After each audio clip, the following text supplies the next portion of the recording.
यामध्ये शेतकऱ्यांनी आत्महत्या केली. मी स्वतः गेलो तिथं, त्या शेतकऱ्याच्या घरी गेलो, त्याच्याकडे चौकशी केली. काय घडलंय? त्याची पत्नी होती, एका मुलीचं लग्न झालं होतं, अनेक धार्मिक शिकणारा मुलगा होता, हा त्याचा प्रबंध. त्या माऊलीला विचारलं, तुझ्या माणसाने आत्महत्या का केली?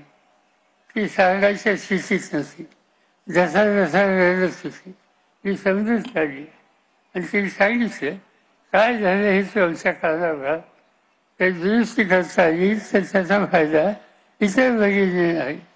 तिने सांगितलं की माझा म्हणजे नवरा पीक घेतो ते कापसाचं पीक 6 एकर घेतं.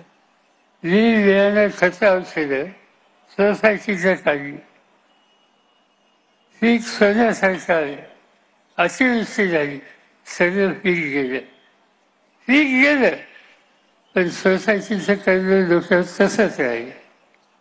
दुसऱ्या वर्षी त्या शेतकऱ्यांनी पुन्हा कपाशीचं पीक घ्यायचं ठरवलं.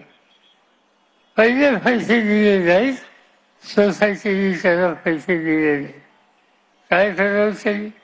खाजगी सावकाराकडे गेला, 18% 20% व्याजाने पैसे घेतले.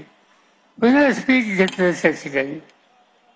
पीक चांगलं आलं, पण कापसावर एक रोग पडतो, त्याला राजा म्हणतात.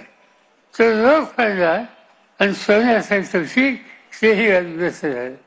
पुन्हा ते डोक्यावरचं होतं आणि ते फेडलं पाहिजे, पण सोसायटीच्या सगळ्याला, सावकाराच्या सगळ्याला.